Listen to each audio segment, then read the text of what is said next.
Hello everyone. चलिए सुनते हैं आज एक और नई कहानी। ये कहानी है कि कृष्ण को मुरारी भी कहा जाता है। उसके पीछे क्या कहानी है? और इससे पहले हम लोग बर्बरीक की कहानी सुन चुके हैं, तो ये दोनों ही बातें इस कहानी में ज़रूर आएंगी। चलिए आगे बढ़ते हैं। अ, आज के समय में हम जिस राज्य को असम बोलते हैं, द्वापर युग में इस राज्य का नाम था प्रागज्योतिषपुर। तो इस राज्य के दैत्यराज थे मूर, जिनकी बेटी का नाम था मौरवी। तो जब एक कथा के अनुसार जब कृष्ण ने दैत्यराज मूर और उनके 6 बेटों का वध कर दिया, तो उनकी पुत्री मौरवी ने कृष्ण से बदला लेने के लिए कृष्ण के साथ युद्ध किया। और जब कृष्ण के साथ युद्ध किया तो उस युद्ध में कृष्ण के कई बाणों को मौरवी ने निष्फल कर दिया।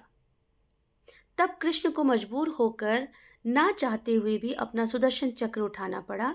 और जैसे ही उन्होंने सुदर्शन चक्र उठाने की सोची, तो देवी कामाख्या वो कृष्ण के सामने प्रकट हुई और उन्होंने कृष्ण को रिक्वेस्ट किया कि वो मौरवी का वध ना करें, क्योंकि मौरवी जो थी वो देवी कामाख्या की अनन्य भक्त थी।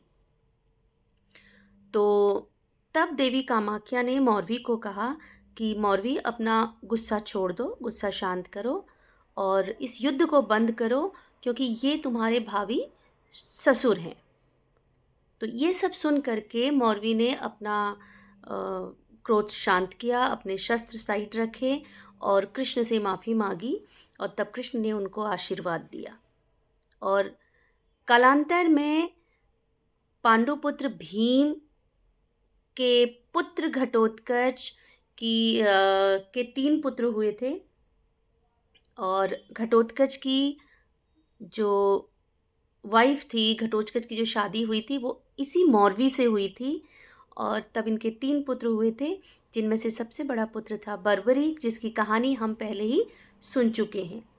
तो मौरवी के 3 पुत्र थे और मौरवी ने अपने तीनों पुत्रों की जो अपब्रिंगिंग की, जो पालन पोषण किया, वो बहुत ही अच्छे गुणों को उनमें देते हुए किया। और मौरवी ने ही बर्बरीक को और अपने बाकी दोनों पुत्रों को ये कहा था कि मैंने तुम्हें हर तरह की शिक्षा दी है, तुम इतने वीर हो, लेकिन एक बात हमेशा याद रखना, केवल उसी की ओर से युद्ध करना जो कि दोनों टीमों में कमज़ोर होगा।